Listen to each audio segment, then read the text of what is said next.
Hey everyone, how you all doing? Welcome back to my channel. Today we are discussing the 24 books I would like to read in 2024.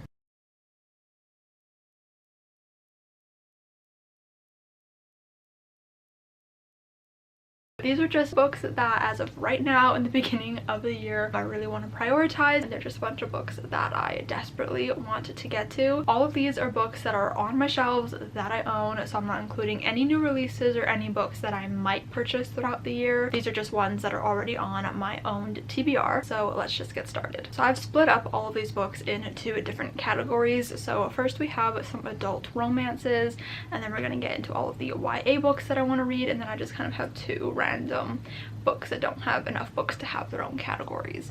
That'll be at the end. So starting off with some of the adult romances, first we have Wonderlust by Elle Everhart. This was a 2023 release that I just never got around to, but this book follows our main character Dylan as she wins this once-in-a-lifetime trip around the world.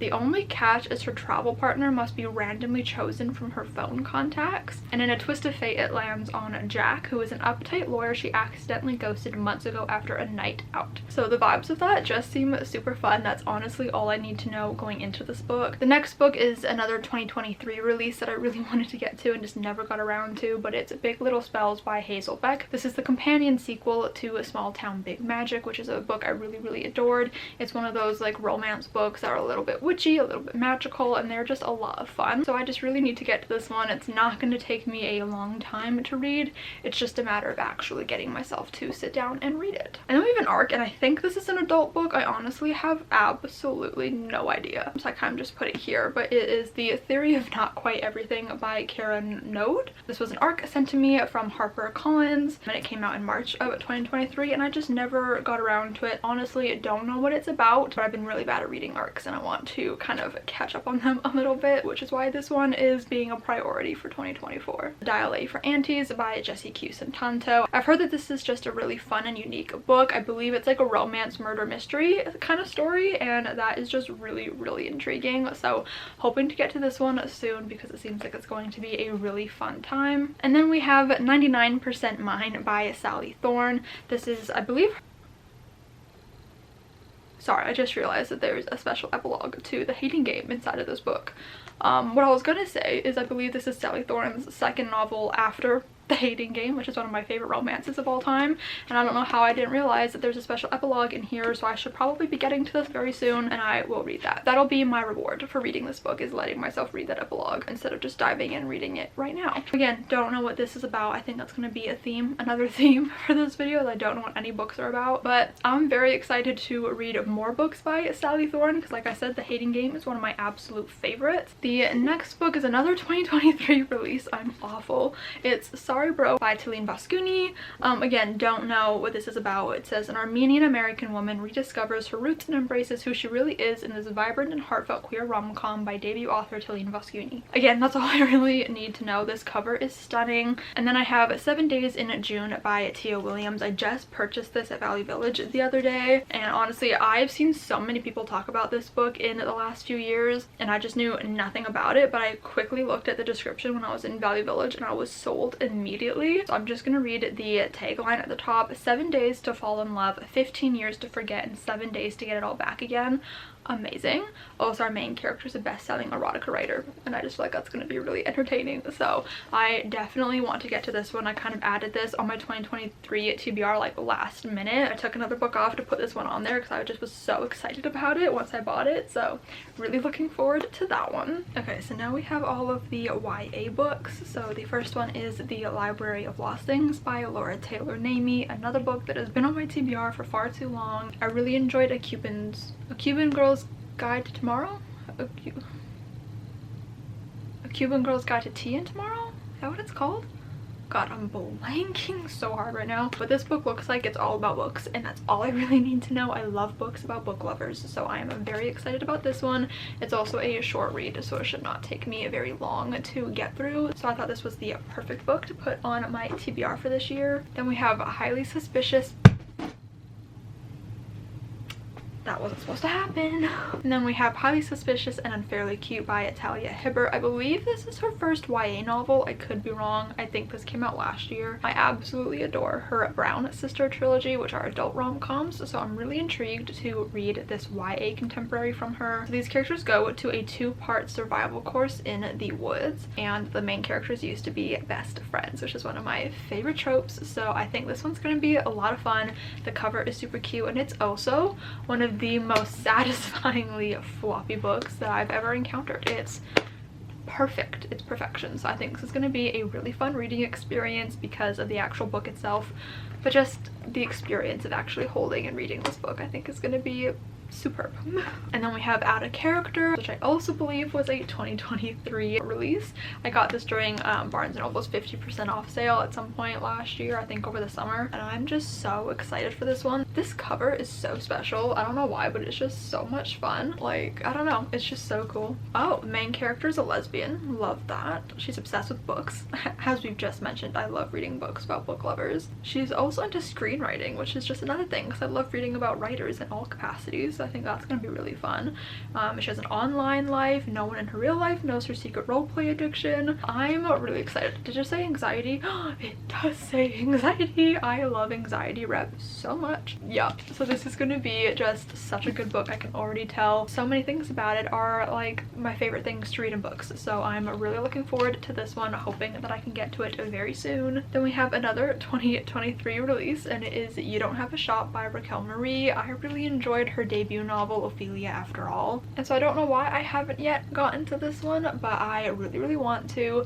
This one is more of a YA romance, whereas Ophelia After All was just like a YA coming of age story and it was not a romance. So I'm really excited to see Raquel Marie actually tackle a romance story.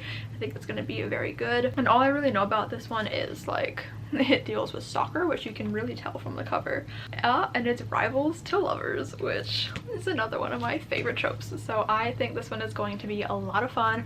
I'm super excited, and Raquel's 3rd book is coming out this year, so I'd really like to get to this one before that book comes out. So hopefully soon, because I think that book comes out like in just a few months, so I gotta get on this one, but I'm really excited about it. The next book was sent to me by Scholastic, and it was one that was already on my radar and I really wanted to get to, but I'd forgotten that it had come out, and then it came in the mail and I was so excited about it. So it's Where You See Yourself by Claire Forrest. I'm forgetting what this book's about at this current moment, but the cover, stunning. Just like take a moment for it. It's beautiful. If Effie's being honest with herself, she knows just what she wants. Senior year, she wants to enjoy her firsts and lasts with her 2 best friends. She wants to go to college in New York City, and she wants to major in mass media so she can make sure more disabled people like her get to see themselves represented. Never been to New York, but she can picture the person she'll be when she gets there. And she finds out that her longtime crush is also applying to her dream school, and it feels like a sign that it's the right place for her. I don't know what else ensues, but I'm already sold. I'm really excited, and I just think this book is going to be really great, so I'm really looking forward to this one as well. This one was also sent to me by Scholastic. It's This Time It's Real by Anne Liang. Also don't remember what this one's about.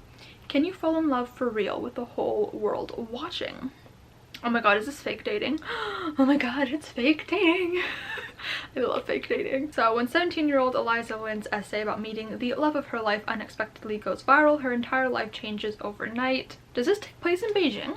That's fun. Oh, she has a massive secret. She made her essay up. She's never actually been in a relationship before, let alone in love. All good writing is lying, right? So then she ends up fake dating, which I think is so much fun. Yeah, this book sounds like everything I need and more. I did not realize that it was fake dating. I probably knew that when I first got the book in the mail and like looked into it, but I completely forgot until right now that this book is fake dating, and I just, god, I love fake dating more than almost any trope. It's so good. The next YA book that I'd really like to get to is Of Princes and Promises by Sandhya Menon. This is the sequel companion book in the Rosetta Academy series. This came out years ago and I just haven't gone around to it yet, but the final book came out the end of last year, but I actually have the 3rd book right there from the library, so I'm hoping to get to this one very soon. But I really enjoyed the 1st book in this series, Of Curses and Kisses, so I've been really wanting to read this one. But these are also fairy tale retellings. The first one was the Beauty and the Beast one, and this one I actually don't know what this one is based off of. That's how long ago it came out that I just have no memories of anything. Cannot tell you what this book follows, but I do plan on rereading the first book and then continuing on with the second and third ones, and hopefully I adore them. I really love Sandhya Menon, her books and her writing, so I'm really excited to finally finish the series. The next book, another 2023 release. Are we surprised? I believe the next one is also a 2023 release, but it is She Is a Haunting by Trang Tan Tran. I don't know much about this one. I do know that it's a horror novel, so that's quite different than anything else on this list. I don't read horror novels ever, but I'm very excited about this one because I believe it has like a haunted house or like a sentient house. Oh, so night after night, our main character Jade wakes up paralyzed. The walls exude a thrumming sound while bugs leave their legs and feelers in places they don't belong. Ew. Ew. She finds curious traces of her ancestors in the gardens they once tended, and at night Jade can't ignore the ghost of the beautiful bride who leaves cryptic warnings, "Don't eat." Oh my god. The last paragraph is, "A home after all is only as powerful as those who breathe new life into its bones, and this one is determined never to be abandoned again." What? I'm so excited for this book. I feel like normally with a book like this I would try to hold off until like the fall, October time. It was my plan to read this back in the fall and I just didn't get around to it, but I feel like I should get to this like maybe kind of soon, like maybe like in March or something. I just feel like I need to read it when it's raining, but I don't really want to wait until the end of the year to read this book, so stay tuned. We'll see when I get to this one, but I'm excited. Little terrified because of the whole bug things. Not many things scare me in like horror things, but bugs get me, so this will be interesting. I'm very excited. Then we have Kismet Connection by Ananya Devarjan. So I don't really know what this book's about, but I don't really want to know. I kind of want to go into this one a little bit blind, but I think our main character, according to her mother, has a family curse, which seems kind of exciting. The first line literally says that she's doomed, so I'm very excited to read this. It's another short read, so it should not take me too long. And also this cover, look at this art. It's so beautiful. So the next one is Chasing Lucky by Jen Bennett, which has been on too many TBRs. Okay, I think it might have been on my 2022 TBR. I think it was on my 2023 TBR, I could be wrong. And now here it is again on my 2024 TBR. I love Jen Bennett's books. I do not know why it has taken me so long to get to this one, because I just know I'm gonna love it, because I've yet to be disappointed by Jen Bennett, and I have refused to let myself buy any more Jen Bennett books until I finish this one, and that means I'm quite behind now on her books because this came out in 2020. I don't even know how many books Jen Bennett has out at this point, but like this is her old cover style. None of her covers look like this anymore, so that's how you know that this one is quite old at this point. But this one, our main character and her mother return to their historical New England hometown to run the family bookstore, and I love me a bookstore, so I'm really excited about this one. I just think that Jen Bennett does YA contemporaries so well. I just need to get to this. I have no excuses. I don't know what's taking me so long. So the last two books on my TBR, we have a middle grade novel, The Firefly Summer by Morgan Matson. This came out last year and I really want to read it. I actually started it and I got up to chapter 3, but then I wasn't really in the mood for it, so I put it back down. This one I will definitely be picking up over the summer though. It's a summer camp book and I really love Morgan Matson's YA books, so I'm really intrigued to read a middle grade by her, especially since I think she has 2 books coming out this year, so I don't want to be too far behind in her books, so I need to pick this one up this summer, and I think that it's going to be a lot of fun. And the last book on my 24 and 2024 TBR is the Selected Journals of Ella Montgomery Volume 1. This is edited by Mary Rubio and Elizabeth Waterston. I started this in 2023. I got up to page 75 and was annotating it, but then I put it down because I believe I was reading this as we were moving, and so I just wasn't in the mood to be like paying attention to this and annotating it, so I started reading other things, and it was my intention to read it in 2023, but I just wasn't in the mood to read more nonfiction, especially since I had just finished reading the humongous biography on Judy Garland, so I wanted to kind of read more fiction rather than nonfiction. But I was really enjoying this when I was reading it. I absolutely adore Anne of Green Gables, which Ella Montgomery wrote, so I was really enjoying learning more about Ella Montgomery's life from like Ella Montgomery herself. Like, these are her personal journals that she wrote, and I just really adore her writing style in her journals because it does feel very reminiscent of like her novel writing style. It was just a real pleasure to read, so I really want to continue this one because I was really enjoying it. So this is my goal, to at least slowly make my way through this throughout the year. I hope you guys enjoyed this video. If you did, give it a huge thumbs up. Comment down below and tell me some of the books you're planning on reading in 2024. I would love to know. Subscribe if you have not yet already, and I'll see you guys next time. Bye!